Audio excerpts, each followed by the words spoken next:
by the taxpayers' money, Madam Speaker. And their allowances and their salaries are paid by Kenyans who are taxpayers, Madam Speaker. And Kenyans are both in that side of the House and this side of the House, Mr. Speaker. We all represent Kenyans, Madam Speaker. The people we represent in this country are also Kenyans. We are not representing here Tanzanians or Ugandans, Madam Speaker.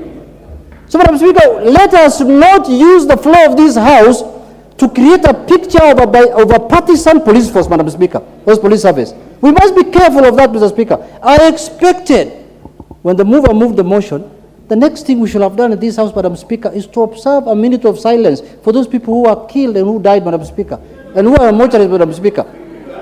Madam Speaker, stand up now and serve a purpose of minute for people who are in mortuaries in our constituencies, Madam Speaker. We are just putting on suits here, but we are not happy, Madam Speaker. We are stand up and observe a minute of silence, Madam Speaker.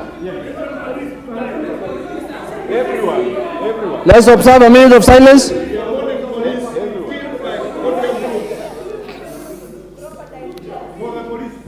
Order members, take your seat. Thank you very much. Take your seat. Madam Speaker. Order members. Honorable Junet, we will do the minute of silence after your contribution. Okay, yeah. Thank you. Madam Speaker. Madam Speaker, my time is running. Madam Speaker, the most shocking thing in our country, Madam Speaker, is the way things change. The more things change, the more they remain the same. Madam Speaker, people have been complaining about police force since independence. And a new constitution was brought into this country, Madam Speaker. We changed the police force from the former police commissioner to IG to police service, and the constitution is very clear, Madam Speaker. It's saying national security is subject to authority of this constitution and parliament. Madam Speaker, it is us who are supposed to hold the police force accountable. And that's what we are doing this afternoon, Madam Speaker. This is where they are supposed to be held accountable for their actions and commissions and omissions, Madam Speaker. So, Madam Speaker, if we are the ones here who want to defend them as though they are our gardeners or our staff at home, then, Madam Speaker, we are lost. Where else will they be held accountable if it's not on the floor of this House, Madam Speaker? Madam Speaker, if we don't question on the floor of this House the death of 30 or 40 Kenyans, where else are we going to ask it? In the streets? Madam Speaker, we must take our responsibility as a House very serious. And this is where issues of concern to the nation is discussed, Madam Speaker. Madam Speaker, I want to say this categorically. Personally, where I represent my constituency, we have lost people. And I don't think we have lost these people in the right way. They have died death which was not theirs, Madam Speaker. Madam Speaker, I was listening to Honorable Bokose. He said some of the people who were shot from the back. I want to tell you that those people were shot because they were running away from the police. So when you're running away, it is your back that faces the police. It's not your face. When you face them and then they put a tear gas on your face, you run away. When you run away, they shoot you on the back. That is how they died, Madam Speaker. Madam Speaker, let me proceed. Madam Speaker, let me ask you something. What is out of order, Honorable Bokose?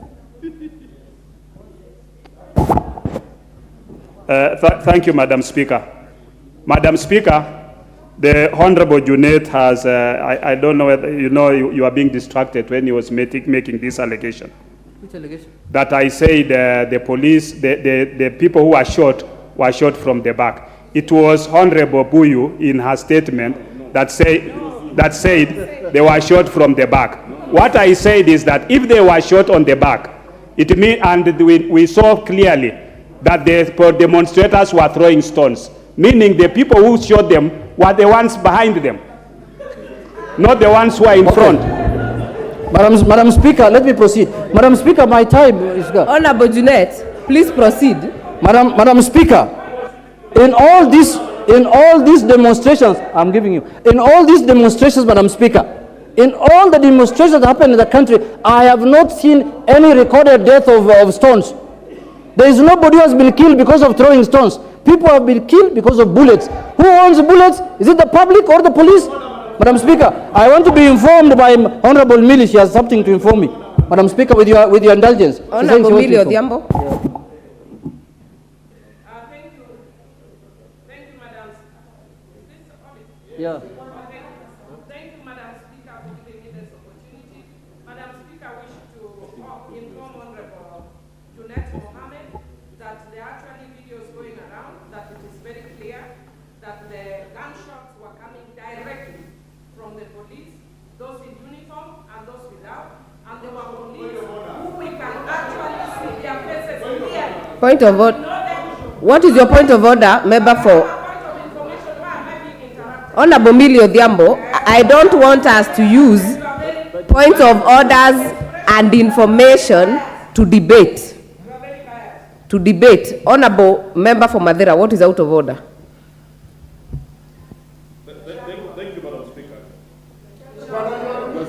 Thank you, Madam Speaker. Madam Speaker, on Order 91, which requires a member to substantiate, I believe Honorable Junet is out of order when he says that those who were shot by police officers. Order, members. Madam Speaker, order, members. It has order, Honorable Amombi.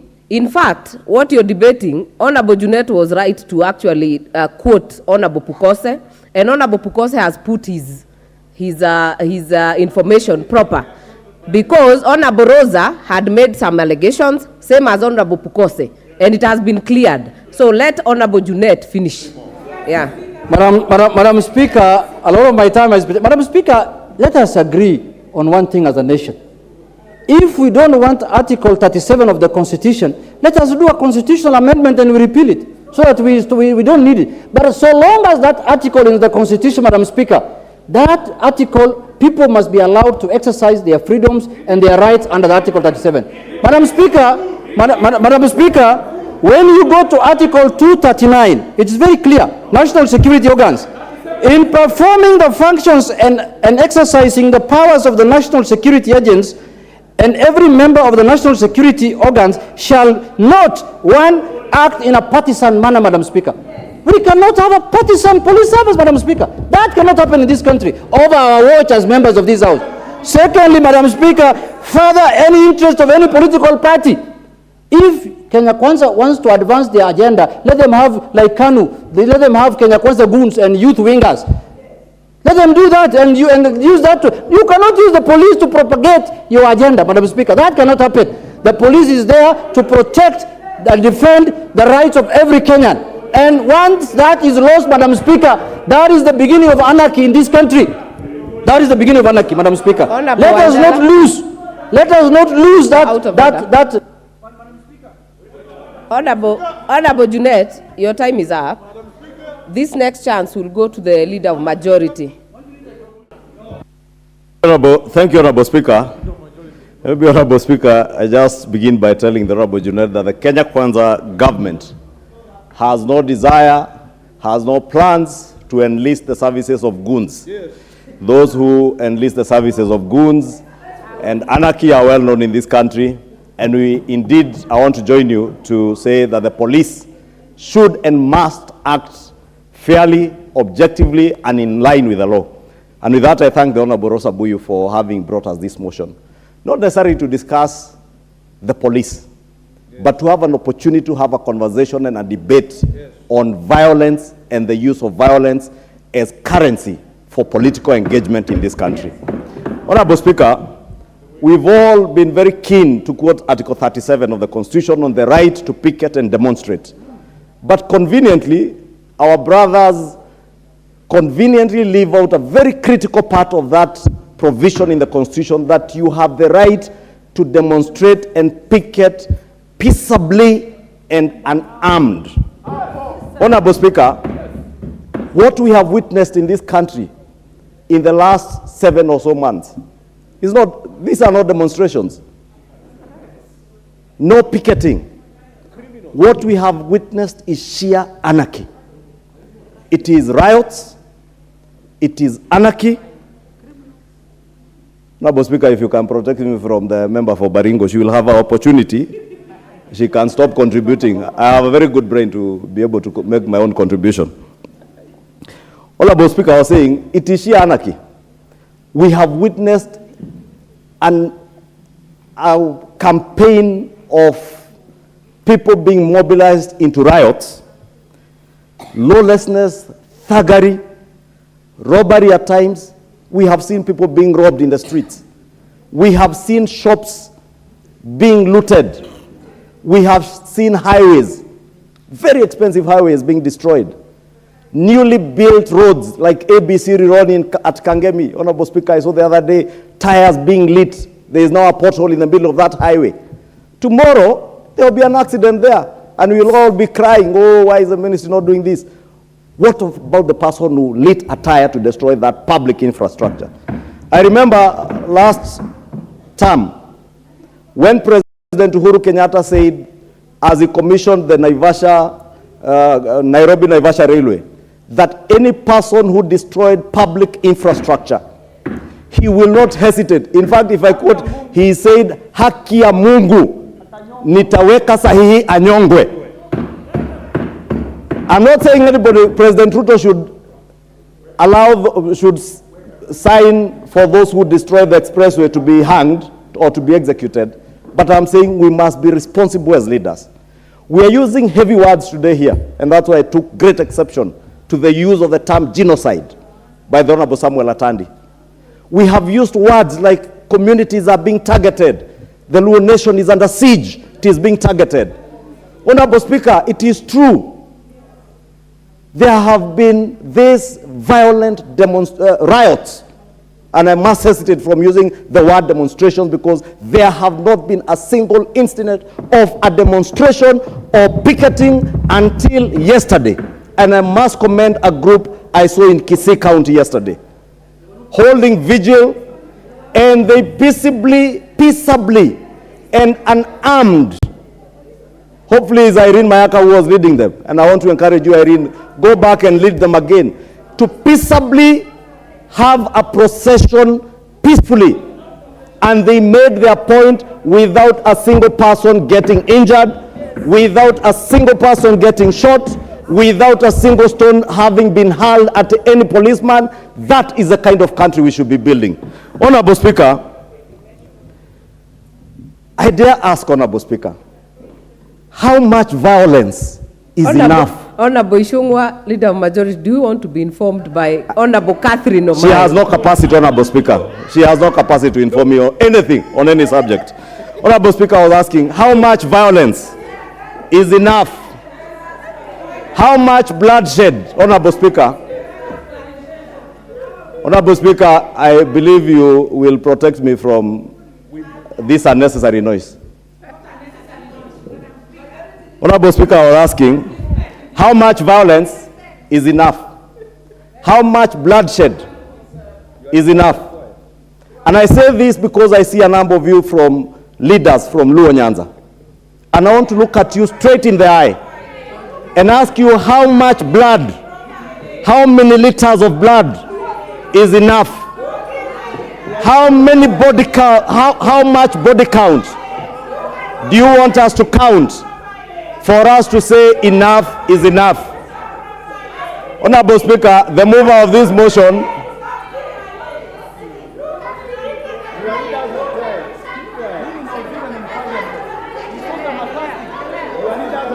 Honorable Speaker, I am posing. Honorable Tiende, what is out of order? Thank you, Madam Chair. Madam Chair, I think the Leader of Majority was progressing quite well, even though the motion is about police conduct, but he's made it political, but that is discretion.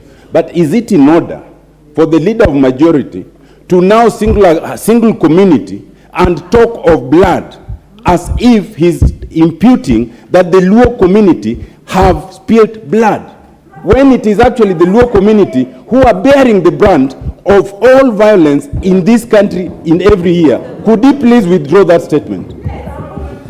Honorable Speaker, if you can protect me from Rosa Buyu, Honorable Speaker, or can you, Honorable Speaker, can you allow Honorable Rosa Buyu, Honorable members, to say what she's saying on record, so that she stop shouting?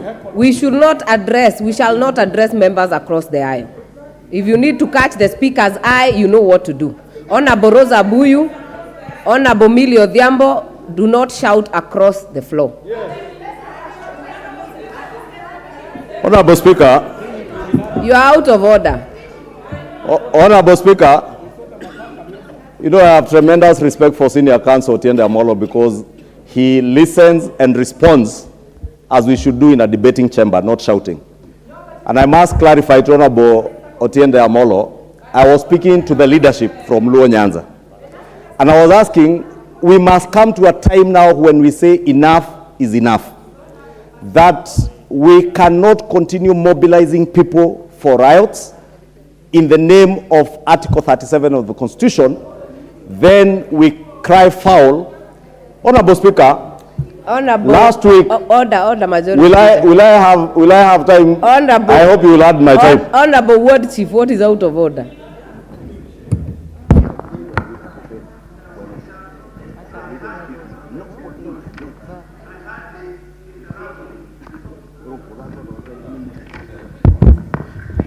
Madam Speaker, in this House, I hardly interrupt people. But some positions need to be respected. Know what you are saying, how you are saying it, and to who. This thing is not about Luos. Is it in order to say what is saying and profiling Luo here, and on the same vein, you are sending Atandia out? Must he not also be subjected to the same standard? Shame. Honorable Speaker, some of these things are not necessary to respond to because if someone keenly listens to what I'm speaking to, they will get my point.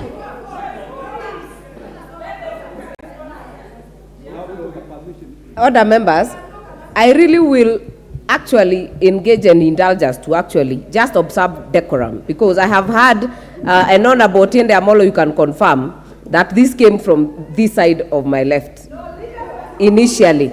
But I would request honorable members that we observe our standing orders, don't cast aspersion to leaders, and do not get out of topic.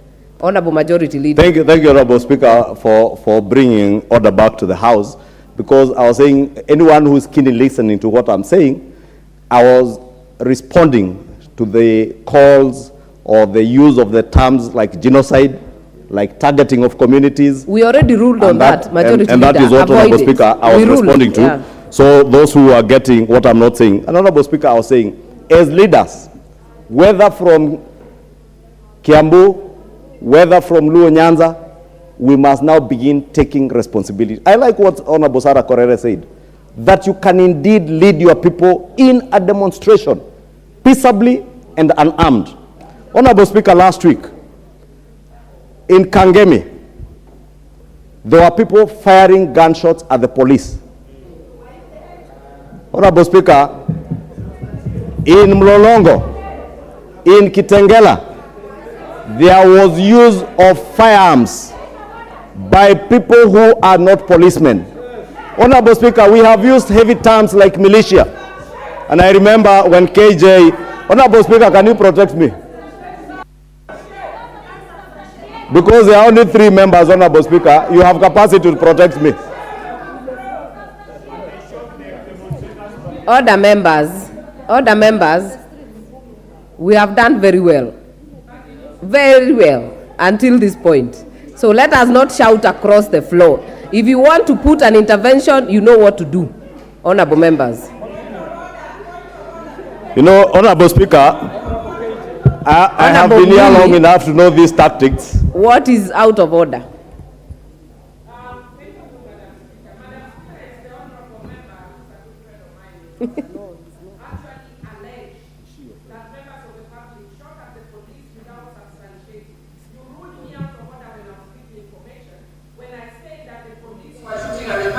I don't have information. What about it? He's also making allegations against the party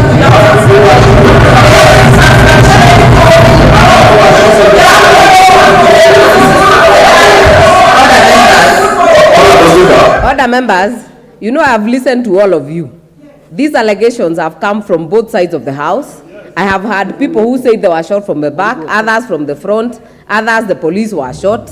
So if we are going to make progress, honorable members, let us be keen on what we present. Honorable Ichungwa. Honorable, I never stand here to say careless things.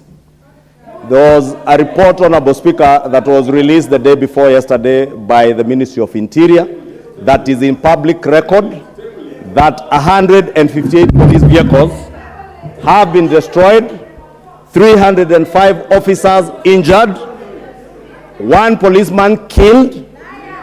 Honorable Speaker, when I said there was fire towards the police in Kangemi, indeed, I happened to be in the vicinity that day, attending a funeral, Honorable Speaker, in a church.